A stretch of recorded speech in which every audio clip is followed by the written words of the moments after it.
350 workers, 4,000 cabinets a week. The amplifiers behind Hendrix at Woodstock, behind Clapton on the Beano album, behind Slash on Appetite for Destruction, hand-soldered in a factory in Bletchley by people whose skills took years to learn, tested by a human being plugging in a guitar and playing through every single unit. Then the founder died. And piece by piece, the company he'd built was taken apart. Production moved to Vietnam. The brand was licensed to a Swedish headphone company. The headphone company bought the amplifier company. A Chinese private equity firm bought them both for 1.1 billion euros. Today, amplifiers account for 5% of Marshall's revenue. The rest is Bluetooth speakers and earbuds manufactured in Asia. Inside the Bletchley factory, behind glass in the entrance hall, and sits amp number 1, the very first Marshall, wired by a teenage apprentice in a garden shed in 1962. It hasn't been plugged in for decades. A few feet away, circuit boards for portable speakers are assembled by machine at 6 components per second. This is the story of a working-class boy with 8 weeks of schooling and bones shattered by tuberculosis, who built the loudest sound in the world in a shed behind a pig farm. And what happened to that sound when the world decided it could be replaced by a red kidney bean-shaped box on a desktop? Not a story of failure. A story of what happens when a name becomes worth more than the thing that earned it. Chapter 1. The Boy in the Body Cast. The story begins where so many British stories begin, with someone who had no business succeeding. James Charles Marshall was born on the 29th of July, 1923, somewhere in West London. The exact location is disputed. Acton, Kensington, North Kensington, depending on which account you trust. But the world he was born into isn't disputed at all. His father, also James, was a boxer who ran a fish and chips shop on Weston Road in Southall. His mother was Beatrice. The family had boxers and music hall performers running through it like a seam through coal. A lineage built on performance, resilience, and knowing how to take a hit. Jim Marshall would need all of it. At the age of 5, he was diagnosed with tubercular bones, skeletal tuberculosis, which made his bones so fragile and so hypersensitive to pressure that ordinary childhood was impossible. He was placed in a full-body cast, plaster from his ankles to his armpits, and admitted to the Royal National Orthopaedic Hospital in Stanmore, in the northern reaches of London. He would spend years there. The precise duration is contested. His biography, The Father of Loud by Rich Malouf, says 9 years. The official Marshall website says until the age of 13. Other accounts push it to 14. What isn't contested is the cost. Jim Marshall managed 8 weeks of formal schooling in his entire childhood. 8 weeks, not 8 years. 8 weeks. Consider what that means for a working-class boy in interwar Britain. No qualifications, no trade apprenticeship, no route into the professions that might have offered a way up. He was exempted from military service during the Second World War because his health was too poor for it. By every metric that mattered in the Britain of the 1930s, Jim Marshall had been written off before he'd begun. His father didn't accept that verdict. After Jim's recovery, his dad encouraged him to take up tap dancing, the logic being that rhythmic movement would strengthen the bones that tuberculosis had ravaged. It was physical therapy disguised as performance. And it worked, though not in the way anyone expected. The tap dancing led Jim to the stage, and the stage led him to music, and music would lead him to everything that followed.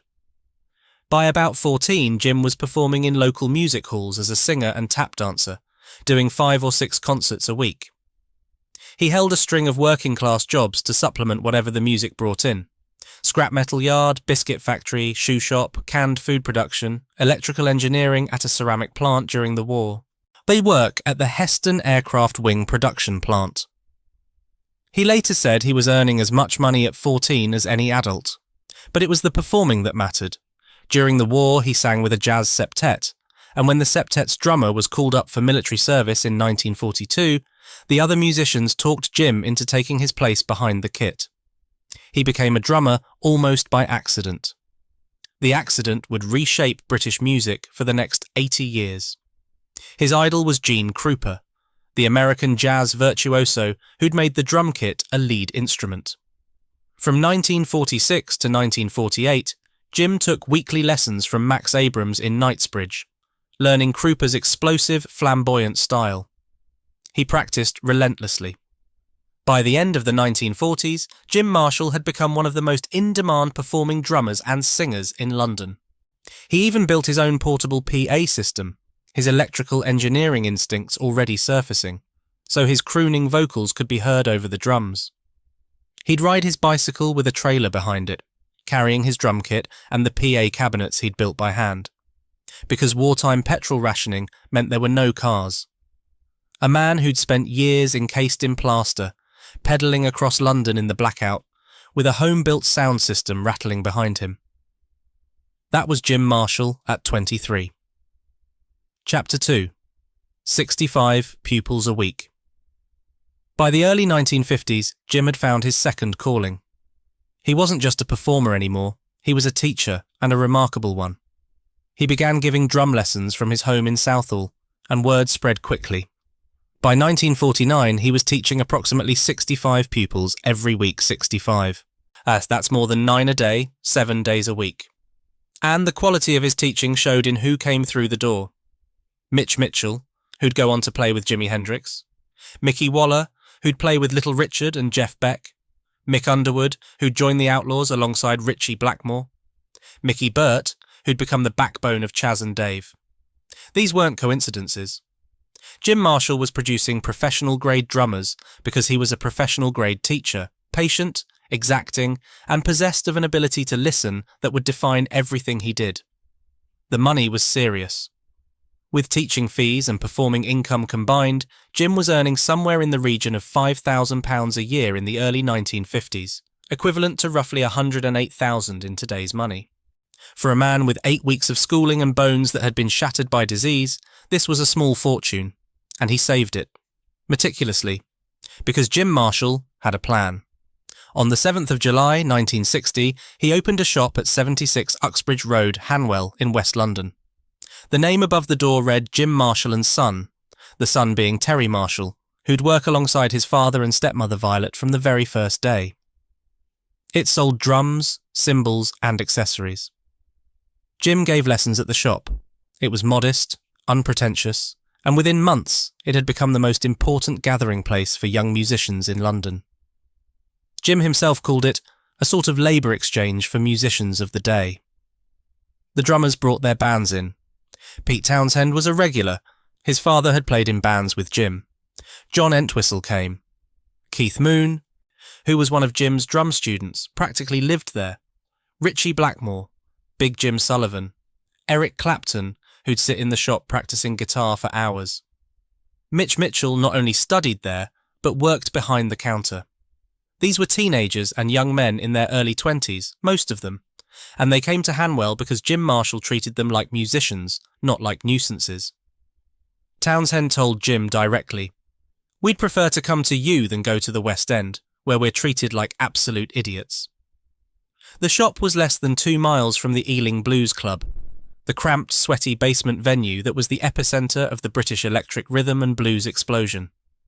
Alexis Corner, Cyril Davies. The Rolling Stones played some of their earliest gigs there.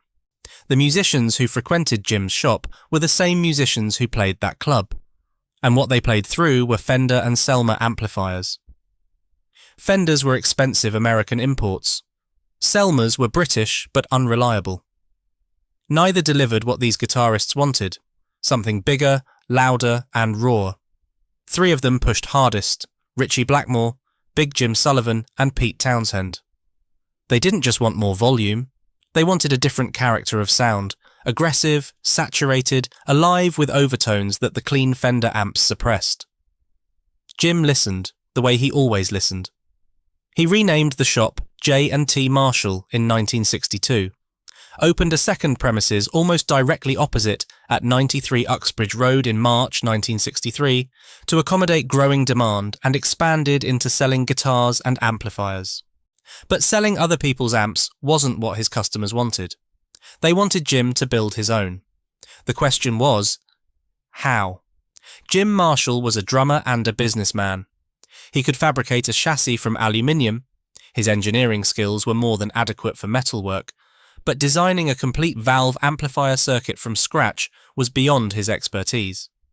He needed someone who could translate what he was hearing in his head into a working electronic circuit. He needed Dudley Craven. Chapter 3. The Shed Behind the Pig Farm.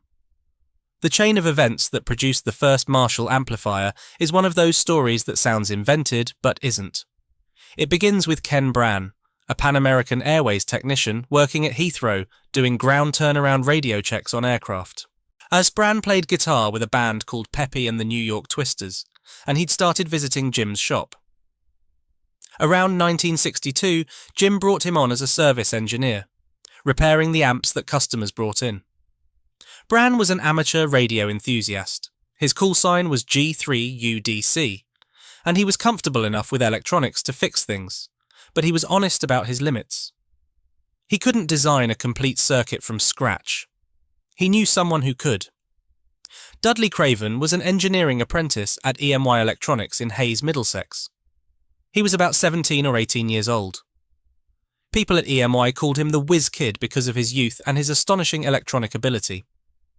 He was also an amateur radio operator, call sign G3PUN, licensed in February 1962, and he knew Ken Brann through the Greenford Radio Club, where they attended Friday night meetings before heading to the Wimpy Bar in Ealing Broadway afterwards. Craven lived at 202C Uxbridge Road, Hanwell, just down the road from Marshall's shop. The house was an old part of a pig farm with outdoor plumbing. Behind it was a tiny ham radio shack, barely large enough for a workbench and a soldering iron. It was in that shack, and in similar garden sheds belonging to Brann in Heston and a third recruit named Ken Underwood in Hayes, that the sound of rock and roll was born. Ken Underwood was another EMI apprentice, only about 16. His role was mounting hardware onto chassis, the physical assembly work. When Jim later suggested all three come and work for him full-time, Underwood's mother delivered a verdict that belongs in a museum. Son, stay in your apprenticeship, as there is no future in the pop music thing. He stayed at EMY. He's the only surviving member of the original production team, and he spent years on internet forums correcting the historical record, which has a habit of getting the details wrong. The starting point for the first Marshall amplifier was the Fender 5F6A Tweed Bassman, widely regarded at the time as the best-sounding amp available. The letters JTM were stamped on the chassis. Jim and Terry Marshall. The 45 referred to the nominal 45-watt RMS output, though in practice the amp produced closer to 30 or 35 watts. It was a copy, and then it wasn't. The departures from the Bassman circuit were what made it a Marshall. The division of labour was precise. Jim fabricated the aluminium chassis by hand. Ken Brann built the component tag boards. Then Dudley Craven did the wiring, the circuit design, and the final testing. Ken Underwood mounted hardware. They produced roughly one amplifier per week during the prototyping phase, working evenings and weekends around their day jobs. 6 prototypes were built before Jim declared himself satisfied. 6 attempts to get right what he was hearing in his head, and what his customers had been describing to him in the shop.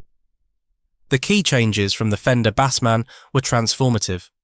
Higher gain ECC83 preamp valves replaced Fender's lower gain is 12 AY7s, approximately doubling the gain and pushing the signal into distortion far more readily. British radio spares transformers replaced the American triad units, and aluminium chassis replaced Fender's steel. And most critically, the amp was paired with a closed-back 4x12-inch Celestion speaker cabinet instead of Fender's open-back 4x10 Jensen configuration. The closed-back focused the sound, tightened the bass, and added a characteristic mid-range bark that would become the most recognised tone in rock music. The early models used American 5881 power valves, then KT66, a British variant of the 6L6, and eventually EL34s, the valve that would define the Marshall sound for the next 6 decades. The EL-34 produced tight mids, crisp highs, and an easily overdriven distortion that was aggressive, almost angry, the quintessential British sound, as distinct from the Fender's fatter, cleaner, American character. The motto among the original builders was simple: like a Fender, but more so. There's a disputed chronology on when the first amp was completed. The official Marshall account says September 1962. But the Dudley Craven archive and Ken Underwood's first-hand testimony placed the final test at the Ealing Club in September 1963, supported by the fact that at the test gig the band played I Saw Her Standing There, a song not released until March 1963. Terry Marshall played sax. Mitch Mitchell was on drums.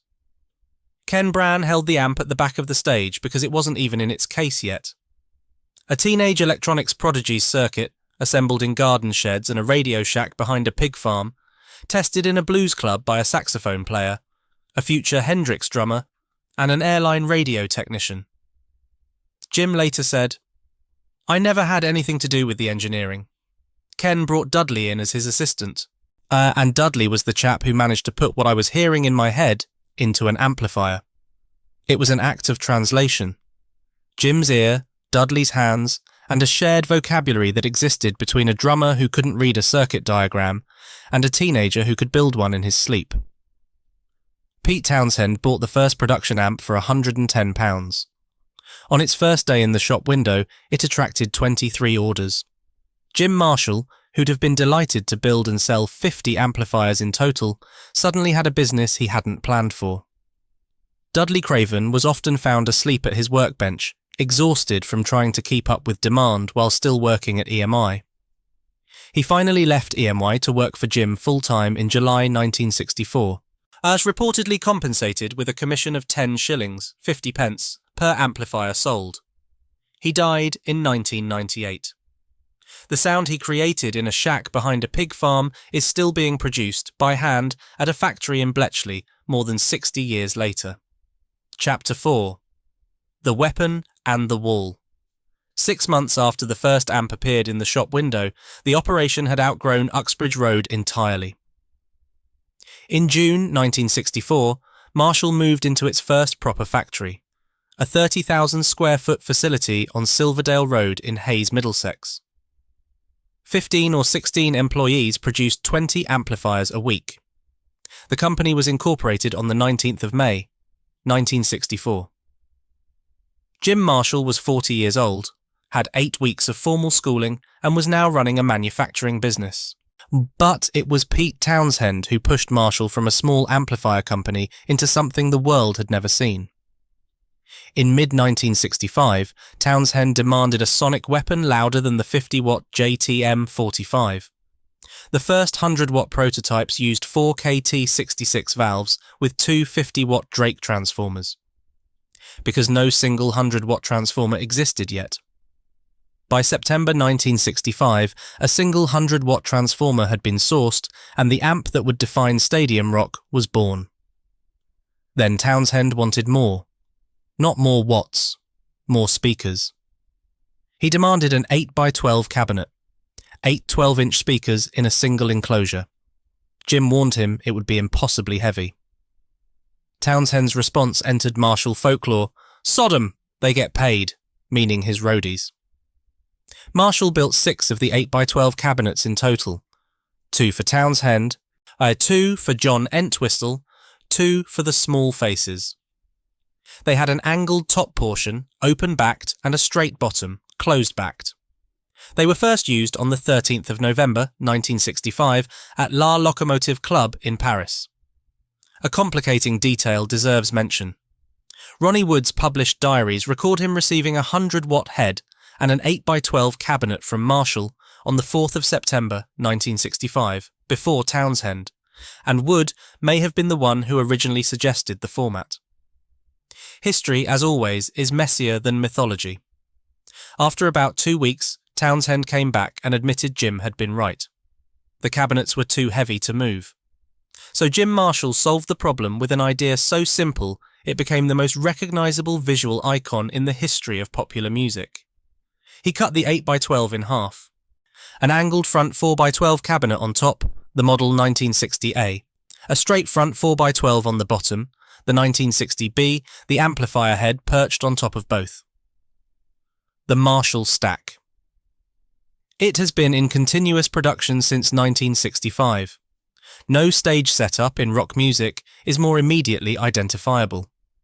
The black vinyl, the gold trim, the white script logo, 60 years on, it still means one thing: this is going to be loud. The logo itself appeared in late 1965, hand-drawn in white script that closely resembled a font later identified as amplify, though no specific designer has ever been credited. Roughly 100 early models carried the logo in red before white became standard. By the end of 1963, the all-black vinyl covering had been established. The gold plexiglass front panel, the plexi, arrived in 1965. The aesthetic was complete: black and gold, austere and unmistakable. While the stack was being born, another amplifier was quietly making history in a different way. In late 1965, Jim Marshall produced a 2x12 combo based on the JTM bass chassis with tremolo, the model 1962, which would come to be known as the Bluesbreaker. Its moment arrived when Eric Clapton returned to London from Greece without an amplifier.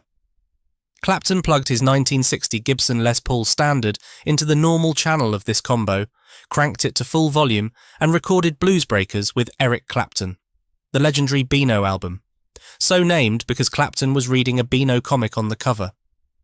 Recorded in early 1966, released that July, it became the greatest British blues record ever made, and transformed Marshall from a brand that guitarists knew about into a brand that guitarists needed. Then came the 1959 super lead, the Plexi. The nickname came from the plexiglass acrylic front panels used between late 1965 and July 1969, when they were replaced by aluminium. Originally fitted with KT66 valves, the amp gained its iconic aggressive character from February 1967, when Marshall switched to EL34s. This was the rock amplifier. Its users read like a hall of fame that hasn't finished being built. Jimi Hendrix, Eric Clapton in the Cream era, Jimmy Page, Pete Townshend, Eddie Van Halen. The rise was explosive, but it wasn't smooth. In 1965, Jim signed a 15-year exclusive worldwide distribution deal with Rose Morris and Company. He'd later call it the biggest mistake I ever made. Rose Morris added a 55% markup to export prices, effectively pricing Marshall out of international markets. To get around the deal, Jim created alternate brands: Park, named after distributor Johnny Jones's wife's maiden name; Narb, which was Ken Brand's name spelled backwards; Kitchen Marshall; and CMI. He diversified into non-music retail, selling commercial leases. I made far more money selling leases than I ever did from amplifiers. It was a 15-year straitjacket on a company that should have been conquering the world. But even hobbled by the Rose Morris deal, Marshall couldn't be contained. The sound was too distinctive, the demand too fierce, the artists too visible. On the 24th of September 1966, a 23-year-old American guitarist arrived in London, brought over by his new manager, Chas Chandler, of the Animals. His name was Jimi Hendrix. Mitch Mitchell, Jim's former drum student, the same Mitch Mitchell who'd worked behind the counter at the Hanwell shop, who'd played drums at the first Amps test gig at the Ealing Club, introduced Hendrix to Jim Marshall. On approximately the 11th of October, Hendrix walked into the shop and purchased 4 speaker cabinets and 300-watt super LED amplifiers. At full retail price. He insisted on it. "I've got to use your stuff, but I don't want anything given to me. I want to pay the full asking price." Jim, who'd expected Hendrix to be another American wanting something for nothing, was startled. Here was a man who respected the craft enough to pay for it. And at the Monterey Pop Festival in June 1967, Hendrix played through a JTM 45/100 with KT66 valves. At Woodstock in August 1969, he used a pair of 1969 Marshall Super Lead 100-watt heads, 3 full stacks in total. He described Marshall stacks as looking like a couple of great refrigerators. Jim Marshall called him the greatest ambassador we ever had. Hendrix is estimated to have owned between 50 and 100 Marshall amplifiers during his short career. When he set his guitar on fire at Monterey, the flames were reflected in the gold plexiglass of a Marshall amp. The image became inseparable from the mythology of rock itself. The Haze factory was outgrown within 2 or 3 years. Jim was initially asked to move the operation to Rugby, but felt it was too far from London. Instead, he chose Bletchley, a town already famous for one extraordinary contribution to British history. Bletchley Park, where Alan Turing and his colleagues had cracked the Enigma machine, sat just up the road from the Denby industrial estate, where Marshall would establish its permanent home. The estate had been built in the 1950s and 1960s as part of Bletchley's post-war expansion, absorbing businesses and workers relocated from bombed-out London boroughs, under the 1952 Town Development Act. Bletchley offered skilled workers, reasonable rents, central distribution access, and proximity to London. Jim recalled that most of his workers were happy to leave the city, and when he offered jobs in Bletchley, there was a queue of applicants. The address, Denby Road, Denby Industrial Estate, Bletchley, Milton Keynes, and MK11DQ, would remain Marshall's home for the next 6 decades and counting. A modest brick building on an industrial estate dating from the 60s, with a small sign above the door. In 1976, the music journalist Stephen Rosen described being a bit underwhelmed by the exterior. Local taxi drivers called it just a small factory on the corner. Its significance was entirely internal. Inside those walls, something was being built that would outlast almost every other product of British manufacturing in the 20th century. A sound, a look, a name, and a promise, spoken by Jim Marshall and believed by everyone who worked for him, that it would always be built here, by British hands, under one English roof. The Rose-Morris deal wouldn't expire until late 1980. When it finally ended, the shackles came off.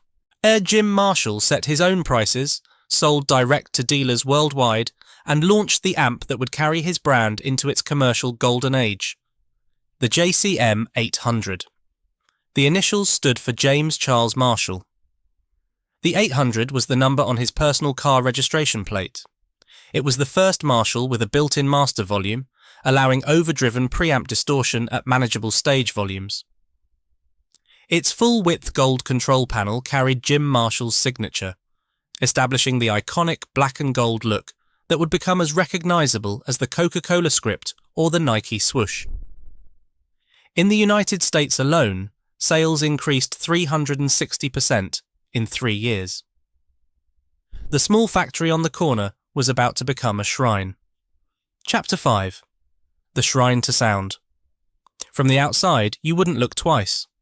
A modest brick building on an industrial estate in Bletchley, circa 1960s construction, the sort of structure that housed 100 light engineering firms across the Midlands. In 1976, Stephen Rosen, the music journalist who'd interview everyone from Jimmy Page to Jeff Beck, drove out from London expecting something grander. What he found was a small sign above the door reading Jim Marshall, Products, Limited, and a car park that could have belonged to any plumbing wholesaler in the country. Local taxi drivers referred to it as just a small factory on the corner. Then you walked through the door. Rosen described what he saw in terms that read like a religious experience. Lying on tables and stacked in rows were hundreds of Marshalls in various stages of completion. Dozens of people sat at tables working on circuit boards, and attaching handles to cabinets, screwing cabinets together, sanding, scraping, soldering, and breathing life into what would become the most iconic and arguably greatest amps in the universe. He felt like a junkie in a pharmacy, he said. Like a kid in Willy Wonka's chocolate factory. Mesmerised and transported. The factory was organised as a journey. Every amplifier that left those gates had passed through distinct production areas arranged in sequence, each one a world of its own, each one staffed by people whose skills took months or years to acquire. Each one adding a layer to the thing that would eventually be plugged in on a stage in Tokyo or Texas, and make the sound that Jim Marshall had heard in his head 20 years earlier.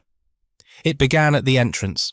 As with the Museum and Education Centre, a glass-cased shrine housing artefacts that most guitar shops would commit crimes to possess. Amp number 1 sat there, the very first JTM45, the prototype that had pulled 23 orders on its first day in the Hanwell shop window. Beside it, amplifiers played by Slash, by Lemmy Kilmister, by Zakk Wylde, by Paul Weller. The Spinal Tap goes to 11 amplifier, an actual Marshall with custom-marked knobs used in the 1984 film. A signed Dave Mustaine Flying V guitar. The first thing any visitor encountered was the weight of what this building had already produced. Past the museum, research and development, where every new amplifier was designed from scratch. Then the wood mill, where 11-ply Baltic birch plywood, prized for its strength, its lightweight and its tonal properties, was cut, and assembled and sanded into speaker cabinets. The wood came in as flat sheets. It left as the enclosures that would carry the Marshall name across every continent on Earth. Terry Marshall once told a story about the cabinet assembly process. The factory originally used hot glue guns. Around 1990, health and safety officials ruled that hot glue was a workplace hazard. A worker on the floor, unnamed, unrecorded in any official history, suggested preheating the wood and using cold glue instead. It worked better. The hot Baltic birch gave off a pleasant campfire smell, and everyone was happy. Problems solved not by consultants or management directives, but by the person closest to the work. Next came the engineering department, where sheet metal was stamped and bent into the aluminium chassis that sat at the heart of every amplifier. And then the electronics department, and here the factory split into two parallel worlds. On one side, automated surface mount machines populated printed circuit boards at a rate of up to 6 components per second. Modern, precise, efficient. The transition to PCBs had begun in mid-1973, and even the early PCB-era Marshalls had been hand-populated and hand-soldered. By the early 1990s, state-of-the-art automated systems were installed. This was the future, reliable, repeatable, consistent. On the other side, in a quieter section of the same department, sat the hand-wirers. These were the craftspeople who built the premium models using the same turret board construction methods from 1962. The same techniques Dudley Craven had used in his Radio Shack behind the pig farm. Each connection soldered individually. Each component placed by hand. Each circuit a physical expression of skills passed down through decades of in-house training. One visitor from the 1990s noted that the hand-wiring section was entirely staffed by women. When asked about it, the women laughed. "You blokes just bollocks things up." The training required months to reach basic competence and years to reach full proficiency. There were no shortcuts. A University of Huddersfield research team touring the factory in 2025, part of a £5 million Leverhulme Trust-funded amplification project, described seeing circuit boards being soldered together by a dedicated machine while, in a nearby workstation, a different set of boards were being hand-wired by highly skilled craftspeople. Cabinets being carved and assembled, Tolex being applied, the complex mix of automated processes and finely honed handiwork, as side by side in the same building, the past and the future sharing a postcode. From the electronics department, completed circuit boards and chassis moved to the covering department, universally described as the trickiest stage. Sanded wooden enclosures were placed on a carousel, sprayed with paint and adhesive, then hand-wrapped with Tolex vinyl in the classic elephant grain texture that resembled elephant skin. Corners, piping and trim were applied by hand. The covering required exceptional dexterity and spatial reasoning. One misaligned seam, one bubble in the vinyl, and the cabinet was rejected. The workers who did this job were among the most skilled in the building, and they knew it. Then assembly and finishing, where all components converged, cabinet, chassis, electronics, speakers, hardware. And then the testing area, which was where Marshall's obsession with quality became audible. Every completed amplifier passed through automated test machines first. checking electrical specifications against original parameters. But that wasn't enough. After the machine gave its approval, an experienced human tester plugged in a guitar and played through each unit. Every detail on every unit was checked. If the amp didn't sound right to someone who knew what right sounded like, it didn't leave the building. The smell was distinctive and, to those who knew it, unforgettable. Multiple accounts describe the new Marshall smell, a combination of Tolex adhesive, freshly sanded Baltic birch, solder flux, and the particular interaction of valve heat with all these materials. The preheated birch gave off that campfire aroma. The solder had its own sharp, metallic tang, and the Tolex contributed a chemical sweetness. Together they created a scent that workers carried home in their clothes, and that visitors described decades later with the kind of specificity usually reserved for childhood kitchens or a grandmother's house. The sound was constant. Amp testers plugging in guitars, playing riffs, checking every channel, every setting, every valve. Machinery stamping chassis. The woodmill's saws and sanders. Rolling Stone, visiting in 2022, described it as machinery's heavy metal thunder. And for once, the cliché was literally accurate. This was a building that made things that made noise, and the building itself never stopped making noise either. Signs on the walls read, "Make it loud" and "Danger." Guitar will not work properly without Marshall. And through all of it, for decades, Jim Marshall walked the floor. Stephen Rosen, on that 1976 visit, watched Jim say hello to every worker they passed. The grins on their faces made clear this wasn't a formal inspection. They were used to seeing the chief out on the floor, standing side by side with them, working on a cabinet or soldering a connection. A man with 8 weeks of schooling and bones once encased in plaster, greeting by name the people who built the amplifiers that powered the loudest music on earth. Chapter 6. The community that loudness built. The people who built Marshall Amplifiers weren't recruited from conservatoires or engineering colleges. They were local. Bletchley people, Milton Keynes people, drawn from the same post-war industrial estates where Marshall itself had landed.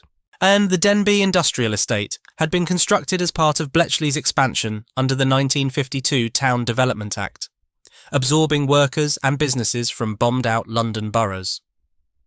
By the 1970s, Bletchley was described as an industrial community made up of some 400 factories. Marshall became the most notable of them, the one whose product was recognised worldwide, the one whose name you saw on stages from Wembley to Madison Square Garden. Peak employment reached more than 350 workers by the mid-1990s. They produced approximately 4,000 cabinets every single week, a rate of production that required 3 shifts, constant material supply, and a workforce whose skills were trained in-house because nobody else in the country was doing this particular combination of electronics, woodwork, covering, and assembly at this particular standard. All staff were trained within the building. The covering department alone required months to years of practice before a new recruit could wrap Tolex at production speed without rejection. The hand wiring section demanded an even longer apprenticeship. These weren't unskilled assembly jobs.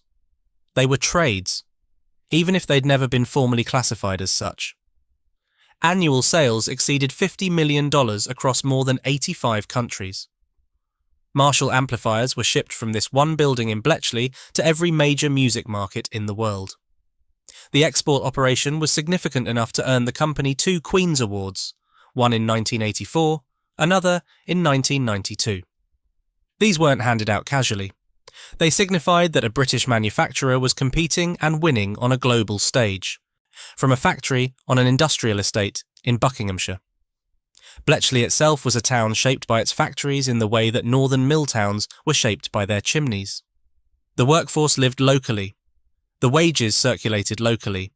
The pubs, the shops, the schools, all connected, directly or indirectly, to the businesses on the industrial estate. Marshall embedded itself deeply. The company became one of the first shirt sponsors of MK Dons Football Club and continued to sponsor the MK Dons women's team. It supported Marshall Milton Keynes Athletic Club and the MK Lions basketball team. In 2018, Marshall secured the naming rights for Arena MK at Stadium MK. The 400-seat Jim Marshall Auditorium at the Stables Theatre in Wavendon was named after the founder. Rolling Stone, visiting in 2022, quipped that the Buckinghamshire city was more famous for concrete cows than for making musical history. That was precisely the kind of quiet, unglamorous, getting-on-with-it British manufacturing identity that Jim Marshall represented. When the factory moved from Haze to Bletchley, Jim had offered 6 jobs at the new site. There was a queue of applicants. Within a generation, families had Marshall woven through their working lives, not the dramatic multi-generational sagas of the South Wales steelworks or the Lancashire cotton mills, but the quieter version. A husband in assembly, a wife in covering, a son starting in the woodmill. The factory provided what factories have always provided in British industrial towns: stable employment, a structure for the week, and a reason to get up in the morning that came with a wage packet and a sense of making something that mattered. Jim Marshall's personal connection to that workforce never wavered. Even in his 70s, with failing health, he walked the floor. He knew names. He knew how long people had been there. Jeremy de Maillard, the man who would eventually run the company under its new Swedish ownership, described visiting Bletchley after the 2023 acquisition and seeing workers who had been there for 35 years. The craftsmanship, he said, was so nice and so powerful. He was speaking about the products, but he could just as easily have been describing the people. In 1994, the company invested over $8 million in a new 60,000 square foot factory adjacent to the existing facility, doubling production capacity. This was Jim Marshall's bet on the future. His conviction that the world would always need hand-built, British-made valve amplifiers, and that the building in which they were made would always need to grow. He was in his early 70s. He was still investing. Chapter 7. The Sound the World Recognised. By the mid-1990s, Marshall Amplification wasn't just a company, it was a visual language. The Marshall stack had become the universal signifier of rock music, the default stage backdrop for any artist who wanted to project power, volume, and credibility. No other piece of musical equipment had achieved anything comparable. A Fender Stratocaster was iconic, but it was a handheld instrument, personal scale. A Marshall stack was architecture. In a wall of black and gold cabinets behind a performer communicated something before a single note was played. This is serious, this is loud, this matters. Film sets, television shows, album covers, concert photographs. Wherever rock music was depicted, Marshall stacks were the furniture. The cultural footprint went beyond the stage. In the 1984 mockumentary This Is Spinal Tap, guitarist Nigel Tufnell, played by Christopher Guest, showed his Marshall amplifiers with knobs that went to 11. It's one louder, isn't it? The amps in the film were actual Marshalls with custom-marked dials. Jim's response was characteristically direct. He produced models that went to 20. The JCM 900, launched in 1990, had knobs marked 0 to 20, a deliberate nod to the joke, and a joke about the joke. Decades later, for Spinal Tap 2 in 2024 and 2025, Marshall produced an ultra-limited edition JVM410AH Infinity amp. Only 20 units made, with a master volume knob going to the infinity symbol. The company's sense of humour about itself was one of its more endearing qualities. The documented album credits read like a history of the music itself. Eric Clapton's Blues Breakers in 1966, the Beano album, through the Model 1962 combo, the recording that started everything. Led Zeppelin from the second album onwards, Jimmy Page's 1959 Super Lead Plexi Heads. Page himself called the album Presence, recorded in 1976, the best example of the sound of my Marshall Super Bass. AC/DC's Back in Black in 1980, Angus Young's 1970s Marshall 1959 through a Gibson SG Standard. The band's engineer Tony Platt was asked how he got Angus's guitar sound. His reply, "You need a Marshall amp, a Marshall cabinet, a Gibson SG Standard, and Angus." There was no processing trick, no studio magic, just the amp, the guitar and the player. Eddie Van Halen used a stock 1967 or 1968 Marshall 1959 Super Lead, run through a variac transformer to reduce the voltage and coax a particular kind of saturated sustain from the EL34 power valves. He used that setup for the first 6 Van Halen albums, records that redefined what an electric guitar could do, built on a tone produced by a 20-year-old amplifier designed in a garden shed in Hanwell. And then Slash. The Appetite for Destruction tone, recorded between August and December 1986, released in 1987, came primarily from a mysterious modified Marshall. 1959 T Super Lead known as SYR Stock Number 39, a rental unit from Studio Instrument Rentals in Los Angeles. The amp had been modified by a technician named Tim Caswell, who'd utilised the unused tremolo circuit's extra preamp valve for additional gain, a hot rod modification that gave the amp a ferocity the stock circuit didn't possess. Slash reportedly tried to buy the rental amp. When refused, he allegedly claimed it had been stolen. The Silver Jubilee, despite its association with Slash in popular mythology, couldn't have been used on the album. It was manufactured in 1987, after recording was complete. But Slash used the Silver Jubilee extensively for live touring from 1987 onwards, and Marshall later produced a Slash signature reissue in 1996. 3,000 units that sold instantly. A notable exception proved the rule. As Tony Iommi of Black Sabbath, the man who arguably invented heavy metal, recorded the band's debut album through Laney Amplifiers, not Marshall. He switched because Laney was a Birmingham company who offered to provide gear for free. They're a Birmingham company who offered to give us all this gear. Even the defection confirmed Marshall's dominance. Iommi returned to modified Marshall 1959. Super leads from the Heaven and Hell era in 1979 onwards. The pull was gravitational. What made the Marshall sound technically distinctive rested on several interlocking factors. The EL34 power valve, adopted from February 1967, replacing the KT66, produced that tight mid-range, crisp top end, and easily overdriven angry distortion that was the British sound incarnate, as opposed to the Fender's fatter American 6L6 tone. A higher gain EC, C83 preamp valves throughout the signal chain saturated more readily than Fender's lower gain alternatives. The closed-back 4x12 cabinets with Celestion greenback speakers added characteristic mid-range bark and focused punch. A modified negative feedback circuit contributed richer overtone content. Michael Doyle, in The History of Marshall, described the crunch as crunchier than a lorry running over a hedgehog. It was a tone that couldn't be faked, couldn't be synthesized, and couldn't be separated from the physical reality of hot glass valves, hand-wound transformers, and Baltic birch plywood resonating under pressure. Jim Marshall was cited alongside Leo Fender, Les Paul, and Seth Lover as one of the 4 forefathers of rock music equipment. In 1985, he added his handprints to the Rock and Roll Walk of Fame in Hollywood. In 1994, he received Guitar Player magazine's Leo Award for Innovation, only the second recipient in the award's history, after Leo Fender himself. Chapter 8, The Summit Before the Cliff, the mid-1990s. The absolute commercial peak.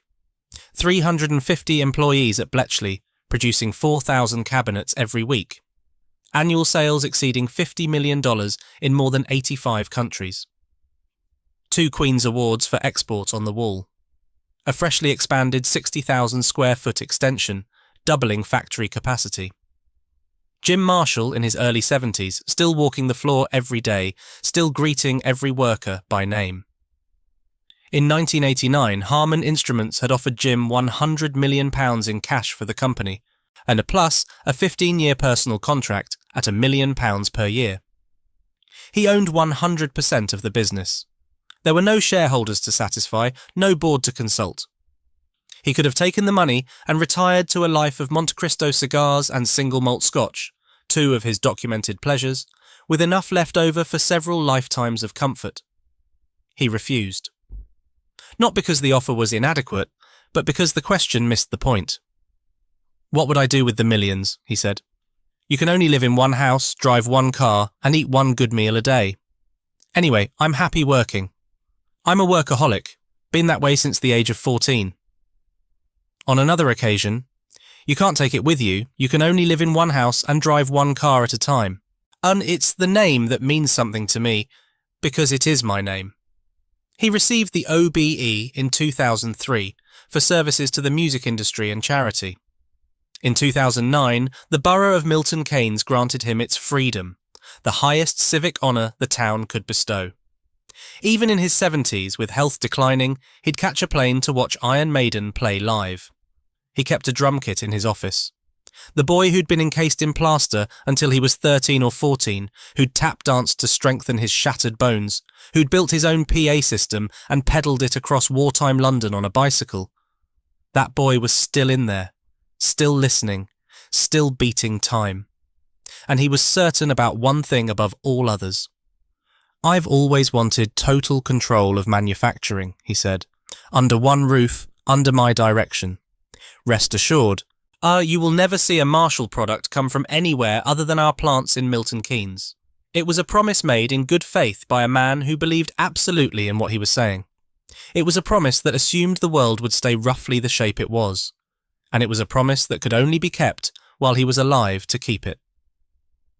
Because by the mid-1990s, at the exact moment Marshall was celebrating its largest workforce, its highest production volumes, and its strongest global sales, the technology that would undermine everything Jim Marshall had built was already being assembled in a laboratory in Agora Hills, California. The future wasn't going to arrive as a competitor building a better valve amplifier. The future was going to make the valve amplifier itself optional. The summit was real. The view was magnificent, and not one person standing on it could see the cliff at their backs. Chapter 9. The Red Kidney Bean. In 1996, a company called Line 6 launched in Agora Hills, California, a small city in the western San Fernando Valley, about as far from a brick factory in Bletchley as the modern world permits. Their first product was the Axis 212, a modelling amplifier. It wasn't a valve amp. It wasn't trying to be a valve amp. It used digital signal processing to emulate the sound of classic amplifiers, including, prominently, Marshall Amplifiers, without a single glass valve in the circuit. 2 years later, Line 6 released the pod. It was red, kidney bean shaped, and sat on a desktop. It cost a fraction of what a real valve amplifier cost. It emulated 15 classic amp models. It plugged directly into a recording interface. It didn't need a 4x12 cabinet. It didn't need a soundproofed room. It didn't need to be loud. And it sounded, to an increasingly large number of guitarists, close enough. Close enough. Those two words carried more destructive force than any competing amplifier manufacturer ever had. Because Marshall's business had always been built on the premise that there was no substitute for the real thing. Hot glass valves, hand-wound transformers, closed-back cabinets loaded with Celestion speakers, tested by a human being plugging in a guitar. The Podi didn't challenge that premise with a better version of the same thing. It challenged the premise itself. It asked a question that Jim Marshall, walking the factory floor in his mid-70s, had never had to answer. What if the sound is good enough without the object? For a few years, the modelling revolution looked like a niche phenomenon. Bedroom guitarists, home recordists, people who couldn't afford or couldn't accommodate a 100-watt valve head.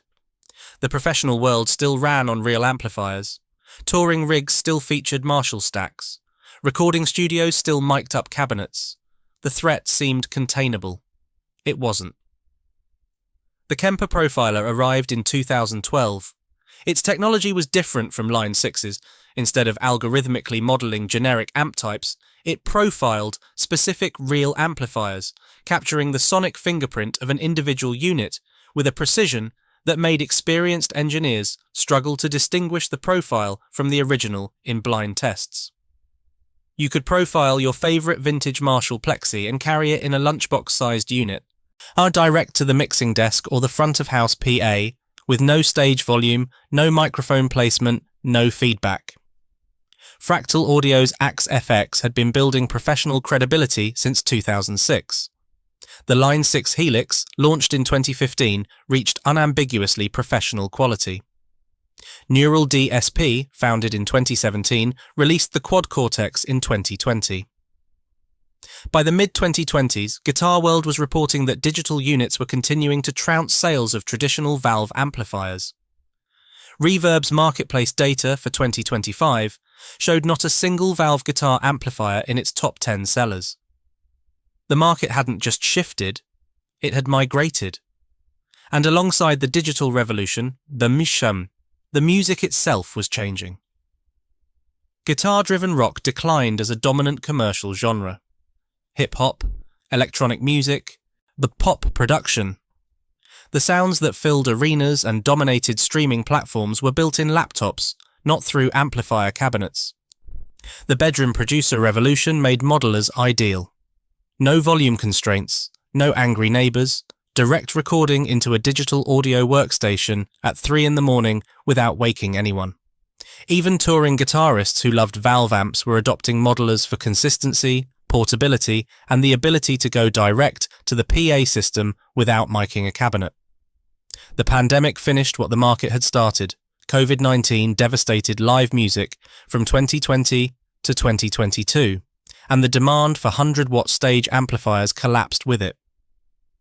Marshall's response to all of this was slow. Critically, fatally slow. The company that had been built by listening to what guitarists wanted seemed to have stopped listening.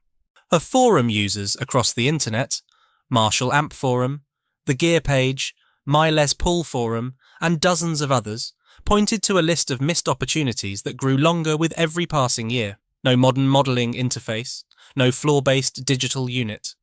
A reluctance to embrace the small wattage lunchbox amp trend that competitors had been exploiting for years.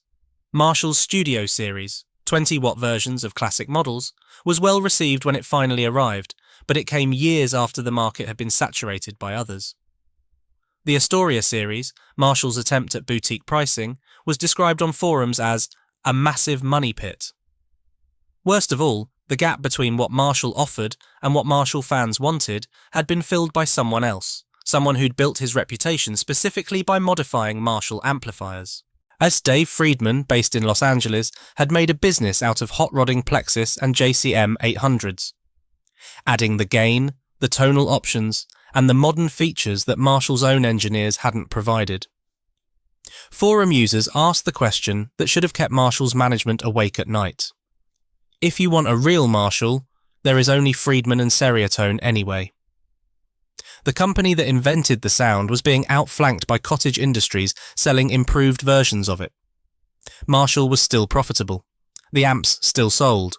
The brand still carried enormous weight, but the trajectory had turned, and everyone in the guitar community could see it, except, apparently, the people inside the building in Bletchley. Chapter 10. The Governor's Last Shift. Jim Marshall suffered several strokes in his later years.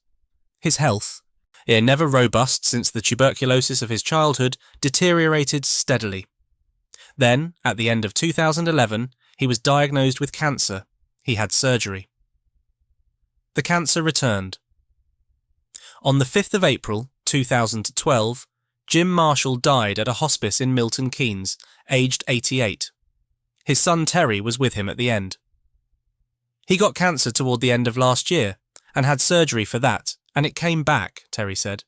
He was in a terrible state the last 5 or 6 weeks. He's in a much better place now.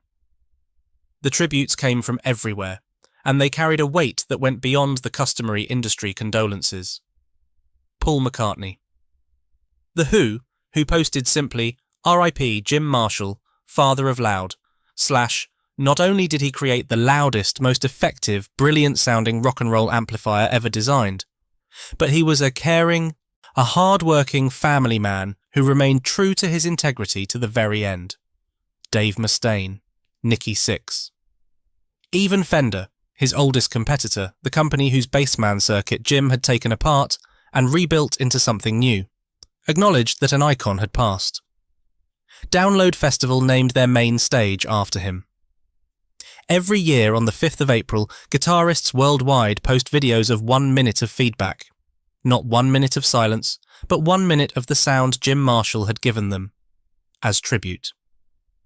The Hanwell Hootie Music Festival was launched on the 6th of April, 2013, 1 year after his death, in the streets around his original shop on Uxbridge Road. Brian Poole of the Tremolos unveiled a black plaque near the Art Deco Hanwell Clock Tower. The festival grew from 13 bands in 3 pubs to over 100 bands in 17 venues, with more than 21,000 attendees by 2019, billing itself as London's largest free one-day music festival. It continues annually. The 2026 edition is scheduled for the 9th of May.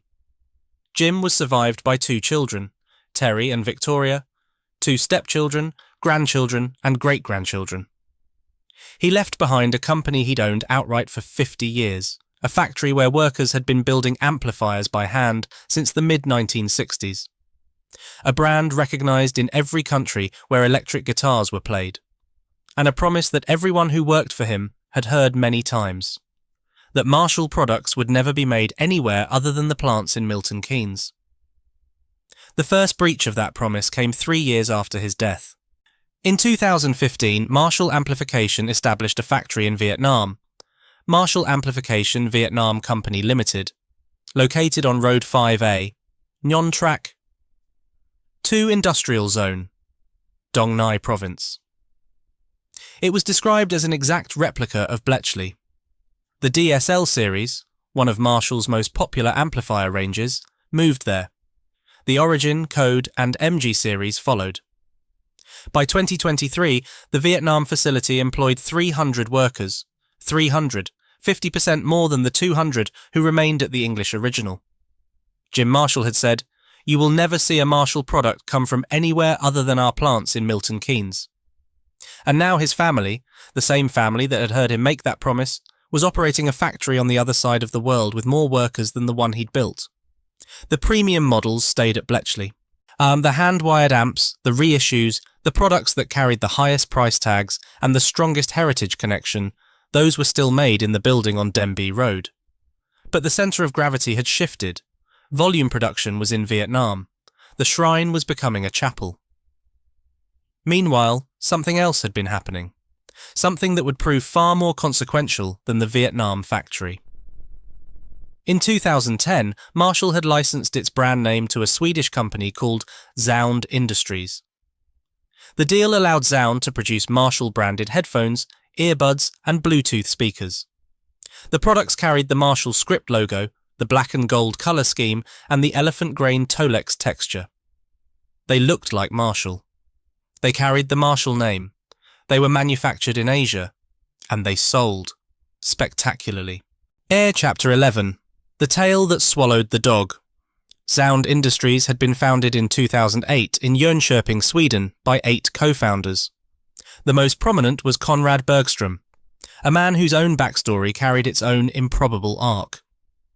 He'd previously run an agency called Megascene, which failed, leaving him €500,000 in debt and reportedly living in his car. He grew up in the small village of Norrskedica. His mother was a theatre director. His father, a former maths and engineering teacher who'd become a boat salesman. Bergström rebuilt from nothing, co-founded Sound, and within 5 years the company had won Super Gazelle as Sweden's fastest-growing company in the history of the awards, roughly 11,000% growth over 3 years. Our Sound's model was design-led consumer electronics. Audio products positioned as fashion accessories, manufactured in Shenzhen, distributed through Apple stores, Best Buy, Target, and Urban Outfitters. They operated 4 brands: Urban Ears, their own colourful headphone line, Marshall, licensed, Adidas, licensed, and Colloud, budget. They attempted a smartphone called London between 2015 and 2017, which flopped, barely reaching $6 million in revenue against a $12.5 million target. But the core business was thriving, and the core business was overwhelmingly Marshall. The licensing relationship deepened steadily. Bergström became a member of Jim Marshall's board of trustees in 2015. In 2018, the partnership was extended with a new 15-year licensing agreement, and this time, Marshall Amplification became a shareholder in Sound, while John Ellery, Marshall's managing director, joined the Sound board. The financial dynamics were becoming impossible to ignore. Marshall's amplifier business generated approximately £42 million in revenue. Sound was producing more than $300 million, primarily from products that carried the Marshall name on headphones and portable speakers. The Marshall-branded Stanmore, Woburn, Acton, Kilburn, Emberton and Middleton speaker ranges were described as one of the most harmonious and successful licensing deals in the consumer electronics sector. They sold in more than 90 countries through 20,000 retail locations. They looked beautiful. They sounded decent. And every single one of them traded on the credibility that Jim Marshall, Dudley Craven, and a handful of garden shed engineers had built with hot glass valves and hand-soldered circuits in the 1960s. The tail was wagging the dog. And in March 2023, the tail swallowed it. On the 30th of March 2023, Sound Industries announced the acquisition of Marshall Amplification. The purchase price was undisclosed, described only as an undisclosed amount made up of a combination of cash and shares. The deal completed on the 28th of April. The sellers were the Marshall family collectively: Victoria Marshall, Terry Marshall, granddaughter Joanne Marshall Price, Paul Marshall, and the Jim Marshall Charitable Trust. They received a 24% shareholding in the new entity, renamed Marshall Group AB, in exchange for the business Jim had built over 6 decades. And everything was included: Marshall Amplification and all brands, Natal Drums, Marshall Records, the label launched in 2017 with distribution through Warner Music Group, Marshall Live Agency, the Bletchley factory, the Vietnam factory, and the Hong Kong operations. No evidence of a formal auction or competitive bidding process has ever surfaced. The deal arose organically from a decade-long relationship. The legal advisors were Taylor Wessing for Sound and Jeffrey Lever solicitors for the Marshall shareholders. The key executives who would run the merged entity were Jeremy de Maillard, CEO since 2020, with a background at Vans, Adidas and the North Face, and Henri de Bodina as chairman, a founding partner of Time for Growth who held a Harvard doctorate and had formerly been CEO of Sony Music France. Sound's investors included Zenith Venture Capital, whose founder Tommy Jacobson was the long-term largest shareholder. Time for Growth had invested $12 million in 2015. Even songwriter Max Martin, the Swedish pop hitmaker behind records for Britney Spears, Taylor Swift and The Weeknd, held a 0.5% stake. The people who now owned Marshall Amplification came from the world of fashion brands, venture capital, pop music, and consumer electronics. Not one of them had ever hand-wired a turret board or tested an amplifier by plugging in a guitar. The promises about Bletchley came immediately. De Maillard told the Daily Mail, "We are fully committed to the footprint in the UK." He said the company would preserve and probably enhance its British presence. In November 2023, he told The Times, "Manufacturing is the heartbeat of the company. When you walk through the place, you see people who have been here for 35 years. The craftsmanship is so nice and so powerful. We need to do more here to enhance the legacy." He hinted at creating more jobs. A lot of times these acquisitions involve cost-cutting. Here, it's completely complementary. The guitar community heard the promises. They also heard what de Maillard admitted to Guitar World in August 2024. "We don't have all of the products that the guitarist today expects of us when it comes to more digital amplifiers or digital products." He pledged to address this. He pledged to forever cherish the valve, handmade, analog product. He pledged to overinvest in it, even if it wasn't the biggest part of the business. There it was. The quiet admission buried inside the reassurance. The amplifiers. The thing that had built the name, the sound that had powered Hendrix and Clapton and Page and Slash and Young, were no longer the biggest part of the business. They weren't even close. Chapter 12. 5%. Across the forums, Marshall Amp Forum, TDPRI, Kemper Forum, Talkbase, Strat Talk, KVR. Audio, My Les Paul Gearspace. The reaction to the sale arrived in waves. Sadness first. A very sad day, one user wrote. Dudley will be turning in his grave. R.I.P. mate. Then skepticism. It's just a brand now. A wild guess that there's not going to be a lot of R&D money being poured into traditional guitar amps going forward. Then fear. I expect we'll see the logo appearing in Walmart eventually. Then anger, directed not at the buyers, but at the years of stagnation that had made the sale feel inevitable. Marshall stopped listening to its players. Lack of master volumes on loud units, no modern modelling interface. Some users pointed to the deeper irony. If you want a real Marshall, there is only Friedman and Seriatone anyway. Dave Friedman had literally built his reputation by doing what Marshall wouldn't, hot-rodding Marshall circuits into what modern players wanted. The company that had been founded because Jim Marshall listened to Pete Townsend and Ritchie Blackmore had, somewhere along the way, stopped listening to anyone. A cautious optimism existed in smaller quantities. Zound and Marshall have been doing business with each other for 12 years. This is not some big company barging in. That was true.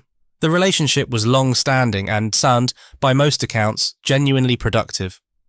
The Marshall-branded speakers were good products, but the analogy that recurred most often on the forums was the one that every British music fan understood instinctively: Fender and CBS. In 1965, Leo Fender, exhausted, ill, believing he had a terminal diagnosis, sold his company to the Columbia Broadcasting System for $13 million. CBS treated Fender as a cash cow, cut production quality, and spent 15 years eroding the brand's credibility before a management buyout in 1985 rescued it. The CBS Fender era was the cautionary tale that every guitar manufacturer's customer base carried in their collective memory. And now Marshall's customers were reaching for it. Music Radar called the acquisition an end of an era, and noted that Marshall had yet to debut a floor-based amplifier or modernise its digital offering. Guitar.com reported the revenue figures and argued that the focus on non-traditional products might be exactly what kept the iconic amp brand alive. There was a pragmatic case for the sale, and the press made it. The guitar amplifier market was shrinking. Marshall needed investment in digital products it had failed to develop independently. Zound had the capital, the distribution network, and the consumer electronics expertise. From a business school perspective, the deal made sense. But business school perspectives don't account for what a name means to the people who built their musical lives around it. They don't account for a man who turned down £100 million because the name was his name. They don't account for the promise, spoken aloud, recorded, repeated, that it would always be built here, under one English roof. The revenue structure of the new Marshall Group told the story in numbers that required no interpretation. 70% of revenue came from speakers, the Bluetooth portable speakers and home audio products manufactured in Asia. 25% came from headphones. 5% came from amplifiers. 5%. The thing that had built the brand. The thing that had made the name worth putting on a Bluetooth speaker in the first place. The thing that Dudley Craven designed in a shack behind a pig farm, that Jimi Hendrix paid full retail price for, that Jimmy Page called the best example of his sound, that Jim Marshall refused £100 million to protect. 5%. Total group revenue reached approximately €400 million by 2024, more than doubling from 2020 levels. The company's stated ambition was to become a $3 billion brand. The Marshall name now appeared on products sold in 90 countries through 20,000 retail locations. In strategic terms, this was an extraordinary success story, a heritage brand leveraged into a global consumer electronics powerhouse. Then came Hongshan. On the 24th of January 2025, Hongshan Capital Group, a Chinese private equity firm formerly known as Sequoia China, managing over $55 billion in assets, announced a definitive agreement to acquire a majority stake in the Marshall Group. The valuation? Approximately 1.1 billion euros. It was Hongshan's largest European investment. The firm's portfolio included stakes in Alibaba, Baidu ByteDance, the parent company of TikTok, Boss, and Canva. A multi-tranche loan of 475 million euros was arranged through HSBC, UBS, and Standard Chartered. The Marshall family retained over 20% ownership. De Maillard remained CEO. Terry Marshall was supportive. Together with HSG and our team, we can further build on our history to amplify the love for music and the Marshall brand for decades to come. Hongshan's managing director for Europe, Taro Nigaman, offered his own framing. Our mission is to support Marshall in unlocking its full potential by leveraging our expertise in digital channels and supply chain optimization. Digital channels and supply chain optimization. That was the language now. Not valves and transformers, not hand-wired turret boards, not Baltic birch and Celestian greenbacks. Digital channels. Supply chain optimization. The vocabulary of a world that had moved on from the one Jim Marshall built. The comparison that forums reached for wasn't Fender and CBS anymore. It was Cadbury and Kraft. In 2010, the American food conglomerate Kraft paid £11.5 billion for Cadbury in a hostile takeover.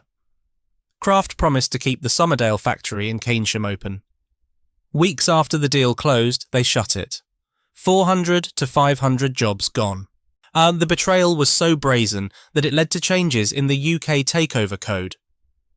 One Talkbase user read the Marshall Group's corporate language, "will benefit from a holistic strategy," and wrote, "Sounds like there's downsizing on the radar in Milton Keynes." No mass redundancies at Bletchley have been publicly reported since the sale. Not yet. The factory remains operational, but the trajectory is visible to anyone who reads the numbers. 200 workers at Bletchley, 300 at Vietnam, 5% of revenue from the product the building was built to make. Chapter 13. The shrine that still stands. The building on Denbigh Road is still there. The sign is still above the door. The University of Huddersfield research team that visited in 2025 described touring a working Marshall factory in the middle of a normal workday. Circuit boards being soldered, cabinets being carved, Tolex being applied, the complex mix of automated processes and finely honed handiwork that has characterized the place since the 1960s. Shipping records show Marshall Amplification plc dispatching products from Bletchley as recently as February 2025. Company's House lists the company's status as active. The careers page shows hiring for Milton Keynes positions. Sustaining engineer in research and development, product manager for amplification, PR manager for amps and music. Under the new ownership, there have been genuine gestures toward the guitar community. The Studio JTM range launched in 2023 to honour Jim Marshall's birthday. A vintage reissue pedals appeared. The Governor, the Drive Master, the Blues Breaker, the Shredmaster, names that carried decades of accumulated meaning. At NAMM 2025, Marshall's first appearance at the trade show in 5 years, they debuted the Modified series, a JCM 800 Modified at $3,299 and a 1959 Plexi Modified at $3,699 factory modified versions with gain boost, clipping, mid-shift and tight switches hand-built at Bletchley.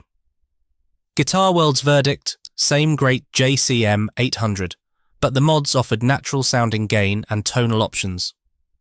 Also launched the Studio 900, a 20-watt head based on the JCM 900 and an overdrive pedals collection. Amp-in-a-box designs for the 1959, DSL, JCM 800, JCM 900 and JVM circuits.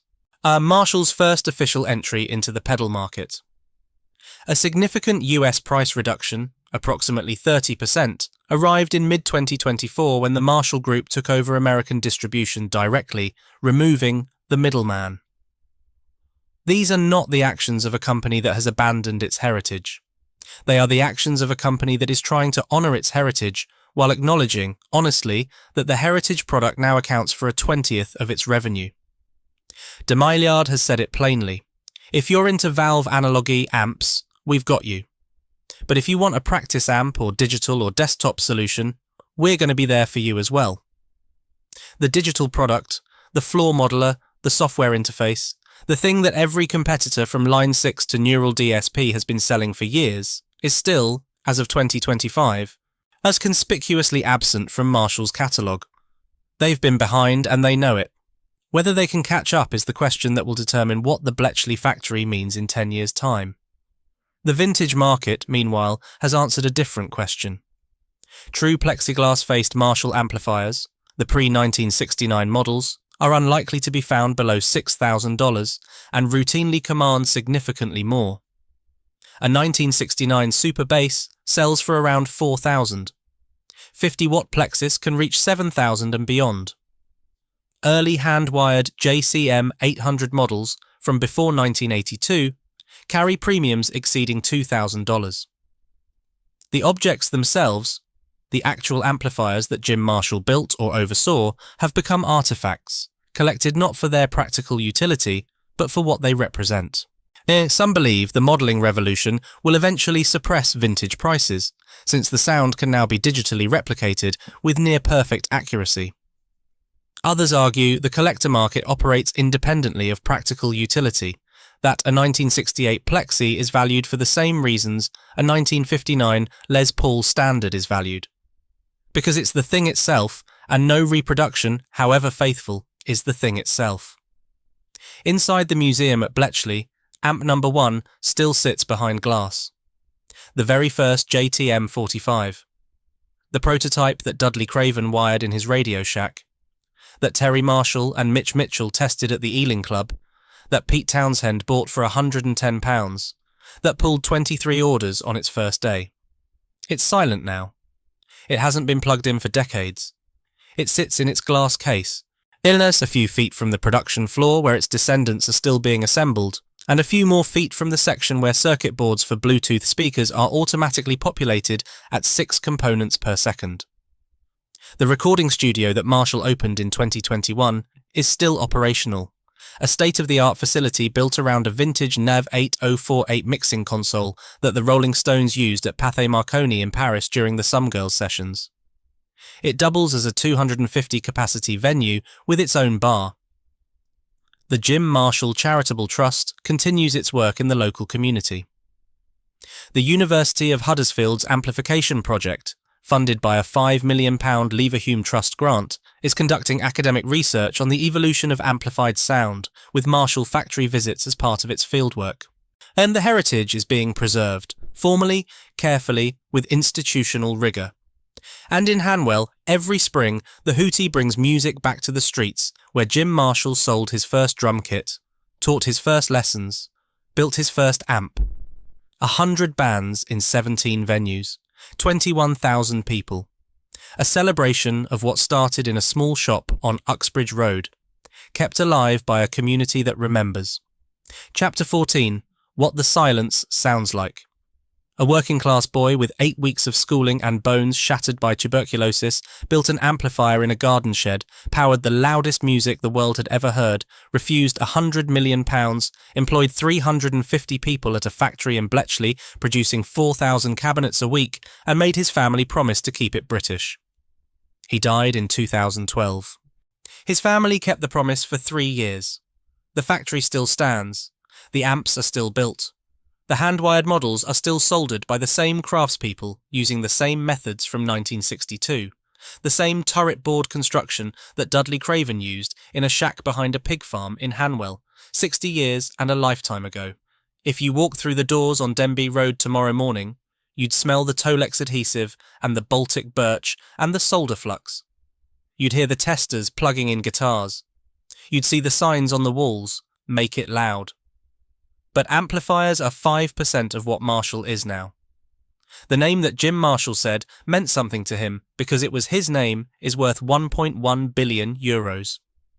The value isn't in the valves, it isn't in the transformers, it isn't in the closed back cabinets or the Celestian speakers, or the human being who plugs in a guitar and plays through every unit before it ships. The value is in the script logo, the black and gold, the association with Hendrix and Clapton and Page and Slash, the cultural credibility that was earned over 60 years by the actual product, and is now worth vastly more as a signifier on headphones and portable speakers than as the thing that earned the signification in the first place.